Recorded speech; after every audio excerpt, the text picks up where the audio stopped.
Dans les abysses d'azur du Pacifique, les braises d'un conflit fantôme commençaient à s'embraser. La semaine dernière, un incident a secoué la région, réveillant la fureur de Pékin comme jamais auparavant. Mais avant de plonger dans le chaos, observez ces images qui ont fait trembler le Japon. Vous comprendrez alors la véritable source de cette aura meurtrière. Alors écoutez bien, c'est la première fois en 80 ans qu'un premier ministre japonais ose prononcer l'interdit. Une violation directe du territoire sacré de la Chine. Le Japon ne montre aucun remords pour ses péchés passés. L'histoire est un cercle vicieux. Ce que vous voyez là, c'est une menace qui ne se cache même plus. Pendant ce temps, dans l'ombre des coulisses, des pions bien plus dangereux avançaient sur l'échiquier. Sur l'horizon brumeux de la mer de Chine orientale, plus de 2000 bateaux de pêche chinois s'alignaient avec une précision chirurgicale, formant un mur d'acier colossal, long de 500 km. Ce n'était pas une simple partie de pêche, mais la répétition générale du plus grand blocus naval de l'histoire. Ces unités, déguisées en civil, sont la terrible milice maritime des forces armées, de l'armée populaire de libération. Tels des soldats fantômes, ils ont maintenu leur position pendant des heures, guidés par la main froide des coordonnées informatiques. Tapis derrière ce rempart flottant, la marine chinoise attendait son heure dans le Pacifique, avec 50 000 hommes prêts à fondre sur l'île de Kinmen. Cette accumulation de puissance militaire était comme une lame froide pressée contre la gorge de l'île, juste au bord du détroit de Taïwan. Pourtant, au milieu de cette démonstration de force titanesque, l'étincelle fatale a jailli là où personne ne l'attendait, dans les eaux japonaises. Juste après ce déploiement spectaculaire, le destin a basculé au large de Nagasaki le 12 février 2026. L'agence japonaise des pêches a sommé le navire chinois, le Chongdong-Liu, de se rendre immédiatement. L'intrus a été repéré à 89,4 milles nautiques au sud-ouest de l'île de Mishima, en plein cœur du territoire économique japonais. Mais attention, le Chongdong-Liu a refusé de plier le genou. Au lieu d'obéir, il a tenté une fuite désespérée. Alors que les chasseurs japonais se rapprochaient, le capitaine a poussé les moteurs à fond. La tension diplomatique venait de se transformer en une course-poursuite explosive. Les gardes-côtes japonais ont réagi à la vitesse de l'éclair. Et à cet instant précis, l'ordre de Tokyo est tombé comme un coup près. Arrêtez-les, saisissez tout. Finalement, le navire rebelle a été capturé dans les eaux profondes. Le capitaine Zhang Nan Li, un citoyen chinois de 47 ans, a été mis au fer le jour même. C'était le coup de tonnerre que tout le monde redoutait, la première arrestation d'un navire chinois par le Japon depuis 2022.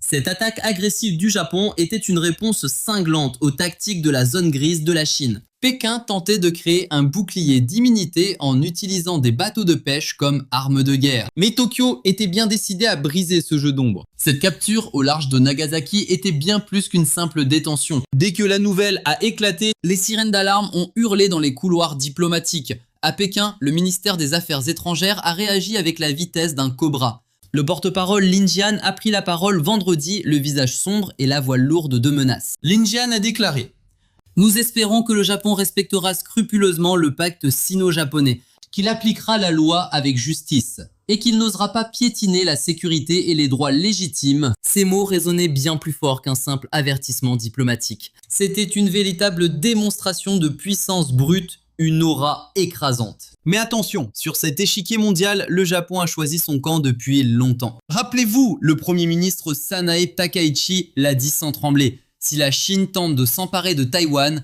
le sabre japonais sortira du four. Face à cette provocation audacieuse, Pékin a vu rouge, convoquant l'ambassadeur et ordonnant à ses citoyens de fuir le Japon comme la peste. Pendant ce temps, Sanae Takaichi a enclenché une révolution militaire sans précédent. Sous l'égide de cette trouconte de 64 ans, Tokyo vit sa plus grande métamorphose, une véritable rupture de limites historiques. Un budget colossal de 58 milliards de dollars a été validé pour l'année fiscale 2026.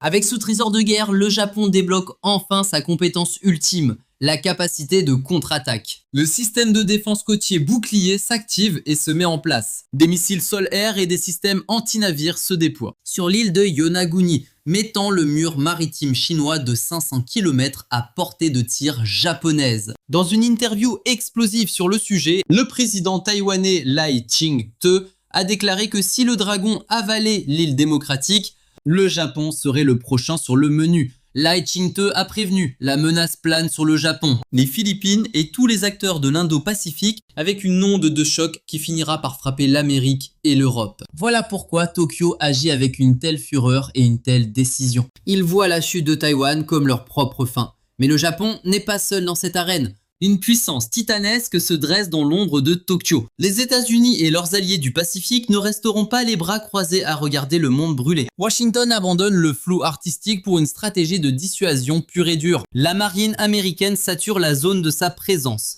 tandis que des sous-marins nucléaires tels des Léviathans silencieux rôdent dans les profondeurs de la mer de Chine. Corée du Sud, Philippines, Australie. Une ceinture d'acier se forme sous le commandement américain. Pour atteindre l'océan, la marine chinoise devra traverser ces goulots d'étranglement. Et chacun de ces passages est devenu un piège mortel, bourré de capteurs et de missiles prêts à faire feu. La coopération militaire atteint son paroxysme, boostant les défenses au niveau maximum. Le dernier pack d'armes à 11,1 milliards de dollars pour Taïwan n'est pas un simple achat. C'est une préparation logistique majeure. Avec les systèmes de roquettes HIMARS, les drones de combat et les logiciels militaires de pointe, l'armée taïwanaise s'intègre au Kill Web, partageant ses données instantanément avec les géants américains et japonais. La stratégie américaine dans le Pacifique passe en mode offensif. Défense active et contre-attaque sont désormais fusionnées avec les partenaires régionaux. La Corée du Sud augmente ses statistiques de défense. Les Philippines réactivent leurs anciens pactes guerriers avec les États-Unis. L'Australie s'empare de la technologie sous-marine nucléaire via l'accord AUKUS. Tout cela prouve que le Pacifique des années 40 est de l'histoire ancienne. L'étau se resserre et Taïwan, l'épicentre du séisme à venir, prépare ses propres surprises mortelles. L'île adopte la stratégie du porc épic. L'objectif n'est pas de tuer le dragon, mais de lui planter tellement d'épines dans la gorge qu'il s'étouffera en essayant d'avaler sa proie. Fini les avions de chasse hors de prix, une nuée de milliers de drones bon marché et de missiles portables entre en scène. Des radars mobiles et des mines marines s'ajoutent à l'arsenal. La flotte de drones de Taïwan passe au niveau supérieur, de 50 000 à 200 000 unités. Le ciel ne sera plus qu'un couloir de la mort, un véritable tunnel de l'angoisse. Un cauchemar, autant pour les aéronefs chinois que pour leurs soldats au sol. Ces munitions rôdeuses, véritables kamikazes en suspens dans les airs,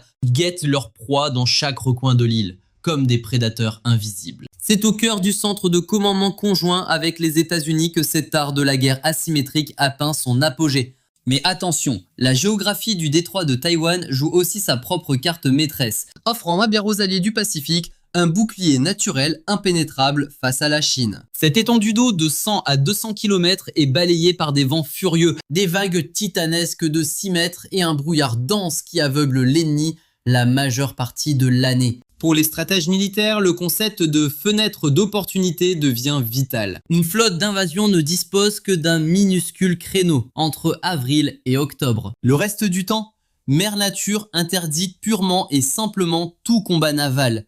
La stratégie de l'Empire de Pékin prévoit de saturer le détroit avec des véhicules navals sans pilote, des mines intelligentes et des missiles anti-navires dévastateurs tirés depuis la côte. Mais avant même de toucher le rivage, la flotte chinoise serait déchiquetée par des milliers de robots explosifs surgissant des abysses et des cieux. Il n'existe que 14 plages sur la côte ouest de Taïwan capables d'accueillir un débarquement militaire massif. Le problème pour l'envahisseur ? Tout le monde connaît leur emplacement exact. L'armée taïwanaise a passé des décennies à transformer ces plages en véritables zones d'annihilation. Un réseau de tunnels souterrains, des barrières de béton imprenables en surface et des champs de mines magnétiques tapissant le fond marin attendent l'ennemi. Cette défense absolue, couplée au bouclier du Japon et au piège du terrain, pourrait bien briser les calculs de la Chine. Par conséquent, Pékin est contraint de jouer une nouvelle carte pour bouleverser l'équilibre des forces dans le Pacifique. La manœuvre du Japon au large de Nagasaki a envoyé un message clair. La Chine ne peut plus agir en loup solitaire. La décision est tombée. Il faut sceller un pacte profond avec Moscou.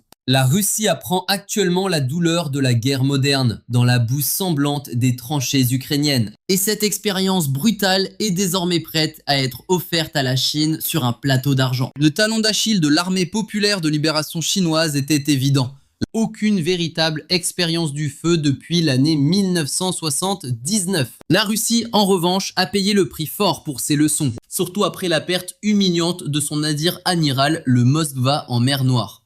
un savoir vital pour la marine chinoise. Mais l'alliance entre Moscou et Pékin va bien au-delà d'un simple échange de notes tactiques. Les deux géants comptent fusionner leur puissance dans les profondeurs des océans. La technologie furtive des redoutables sous-marins nucléaires russes de classe Yasen pourrait être la solution miracle pour corriger les sous-marins chinois trop bruyants. Si Poutine cède cette technologie ultime en échange d'une survie économique, la balance des pouvoirs dans le Pacifique pourrait basculer en une seule nuit. Pourtant, ce pacte infernal ne s'arrête pas là. En cas de conflit, pendant que les yeux de l'Amérique et de ses alliés seront rivés sur le détroit de Taïwan, une menace russe surgira du Grand Nord. Via l'Arctique et les îles Kouriles, cette manœuvre forcerait Washington à diviser ses forces. Des bombardiers russes harcelant le ciel japonais ou la flotte du tsar entrant en scène. Une apparition soudaine au large de l'Alaska. De quoi donner des sueurs froides aux stratèges du Pentagone.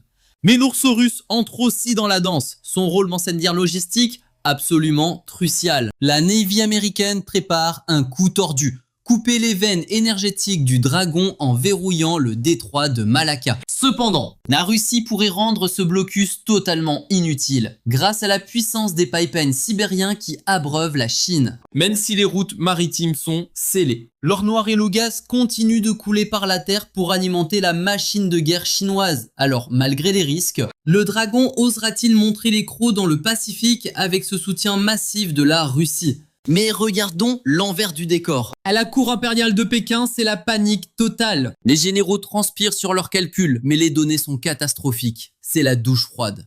La corruption ronge l'armée comme un poison violent. La puissance de combat s'effrite de l'intérieur. Rappelez-vous la grande purge de 2024 au sein de la force des fusées, l'unité la plus stratégique de l'armée, et ce n'était que l'apéro avant le plat de résistance. Tenez-vous bien, on raconte que certains missiles nucléaires étaient remplis d'eau au lieu de carburant.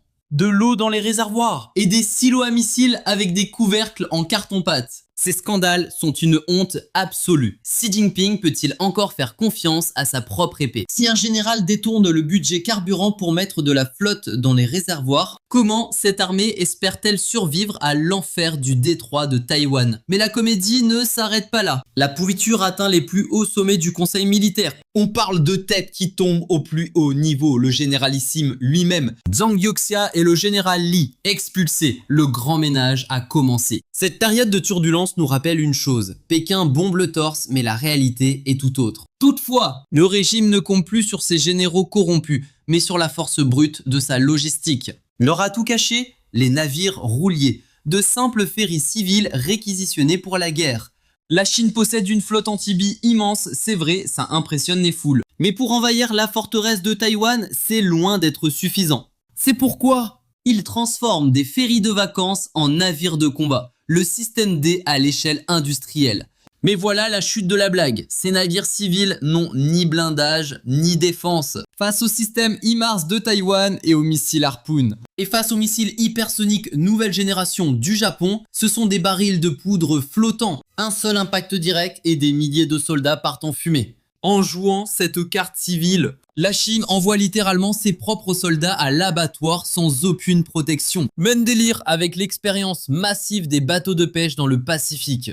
Ce mur de pêcheurs de 500 km, juste des cibles d'entraînement pour les missiles japonais. Si ces rafios tentent un blocus, ils deviennent des cibles militaires légitimes pour le Japon et les États-Unis. Et n'oubliez pas, quand un destroyer croise un bateau de pêche, le résultat est explosif. C'est là que commence ce que les analystes appellent le jeu du suicide. L'économie chinoise est au bord du gouffre, le chômage des jeunes explose tous les records. L'immobilier s'effondre et le marché intérieur est à l'agonie.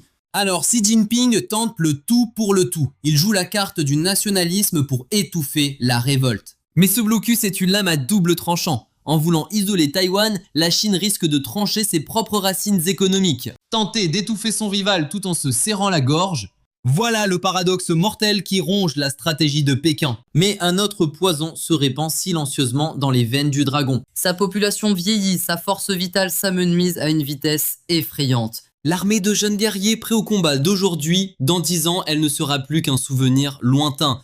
Les sages de l'économie appellent cela vieillir sans jamais atteindre la richesse. La porte du destin ne restera pas ouverte éternellement pour Pékin. C'est agir maintenant ou voir ses raids de domination s'effondrer en poussière. Et au cœur de ce chaos, Taïwan, le cœur battant de l'économie mondiale, mais aussi sa structure la plus fragile. Le talent d'Achine de Nil est dévoilé, c'est sa sécurité énergétique. Imaginez un peu, 97% de son énergie vient de l'extérieur. En cas de blocus, ses réserves de gaz ne tiendraient que 8 à 11 jours. 8 jours avant l'apocalypse. Le plan de la Chine est terrifiant de simplicité. Empêcher les pétroliers d'accoster pendant une seule semaine. Et au 8e jour, les lumières s'éteignent. Le noir total. Les usines se figent, Internet s'effondre, la vie moderne s'arrête brutalement. Mais attendez, il y a pire. TSMC, le géant qui forge plus de 90% des puces mondiales, se trouve juste là. Le régime de Pékin le sait, et il tremble face à ce risque incalculable. Sans électricité, ces usines valant des milliards ne seraient plus que des tas de ferraille inutiles. Face à cette tempête qui menace d'engloutir l'économie planétaire, la théorie du bouclier de silicone s'active. Le monde ne laissera jamais Taïwan tomber. Car si l'île chute, c'est notre civilisation moderne tout entière qui s'effondre avec elle. Sur l'échiquier du Pacifique, les pièces bougent à une vitesse vertigineuse. Chaque camp analyse ses chances, pesant le poids de la gloire contre celui du désastre. La Chine érige des murailles sur l'océan, rassemble ses légions et fait rugir ses jets dans le ciel. Mais le véritable but de Pékin est de remporter la victoire sans verser une goutte de sang. Ils veulent briser l'esprit de leur adversaire par une pression psychologique insoutenable. C'est l'art de la zone grise. Forcer l'ennemi à tirer le premier ou à fuir terrorisé par l'ombre de la guerre. Leur opération Mission Justice n'a qu'un but, renverser l'équilibre sacré du Pacifique. Cependant, le Japon et les États-Unis ont percé ce bluff à jour. Les missiles de Tokyo sont déjà sur le pas de tir. Et à l'horizon, les porte-avions de Washington émergent comme des titans des mers. Taïwan attend, hérissé de piques, tel un porc-épic prêt à embrocher le prédateur. Le Pacifique ne pardonne aucune erreur. L'histoire est un cimetière d'empires ayant ignoré la réalité. Ce mur de nadir de 500 km sera-t-il le pont de la gloire vers Taïwan? Ou deviendra-t-il une fosse abyssale dont la marine chinoise ne s'échappera jamais? Si la Chine continue de franchir les lignes rouges, ce tombeau marin ne fera que s'agrandir pour les engloutir.